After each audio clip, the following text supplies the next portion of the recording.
So I'm standing here with Bill McKibben, who's the founder of a campaign called 350.org. We'll talk about that in a minute, but I just wanted to ask you first, Bill, what got you passionate about climate change?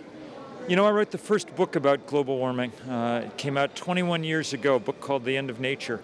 At first, I think it was as much journalistic as anything else, the understanding that this was going to be the great story of our time.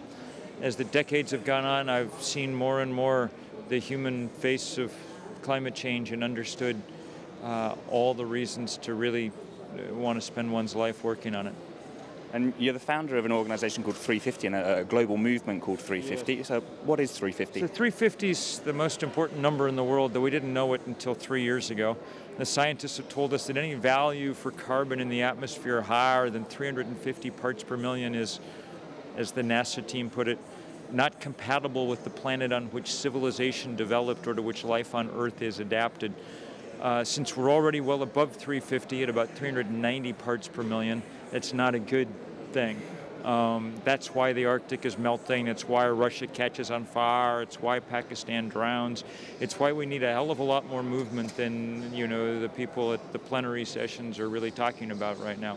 So 350 is essentially a data point, and yet your campaigns are often spectacular and artistic. Why do you think art's so important? Well, I think art's a part of this. I think, you know, the human spirit in general is a big part of it. We've mobilized the first big grassroots movement around this, and it's because people understand the situation that we're in. People said we were foolish to take a wonky scientific data point and use it as an organizing standard, but we've managed to pull off about 14,000 demonstrations in 188 countries over the last 2 years, all rallying around this number.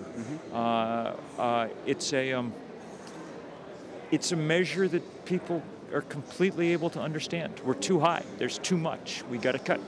And you mentioned Jim Hansen there saying 350 is kind of the stable level we got to get to. Another eminent scientist, Bob Watson, the former head of the IPCC, he came out last week and said he thinks the 2-degree target is a wishful dream. Do you agree? I think at the moment the Royal Society yesterday published a series of papers saying we're on a express train to 4 degrees by the 2060s, 4 degrees Celsius, 7 degrees Fahrenheit. I mean, we're cooking right now. We've only raised the temperature a degree, and we're in unbelievable trouble already. So we got to get to work super fast. And we've had you call for more direct action. What kind of things have you got in mind? Well, I think that one of the things that will be happening more in the U.S. this year is probably more civil disobedience, just because we need ways to demonstrate the moral urgency of the situation in which we find ourselves. And a lot of the big campaigns in the past that have been successful, whether it's the suffragettes or anti-apartheid, have seen people lay their lives on the line. Is climate change an issue you'd be willing to die for? That's a kind of academic question, I guess, in a way. I don't plan on dying for it. I think the problem is that there are already a lot of people dying from it. We're, seeing, we think, the one study so far, 300,000 people a year are dying as a result of rising temperatures. A lot of the impacts of climate change are kind of inevitable now, even if we stop emissions. Yeah, it's going to be a difficult century. The question is whether it's going to be an impossible one. So what would your message be to your grandchildren or people in the future who are going to live with these impacts, whether they're horrendous or small? Is there something that we can is there a message we can evoke that might cause action in this generation? Well, we've got to do it in this generation, and people have to understand that what we do in the next 4 or 5 years will tell the tale for, millennia to come. Mm-hmm. Those are the stakes. Okay, and just a couple more questions. As a scientist and a campaigner, how do you think we should respond to climate denialism or negative attitudes and skeptics in the media or in parts of the media? I think in the U.S. this is generally affiliated with conservatives, and we got to say to people very straightforwardly, there's nothing conservative about what you're doing. Doubling the amount of carbon in the atmosphere is the most radical idea people have ever had. And you're not behaving as conservatives, and we need you to behave as conservatives.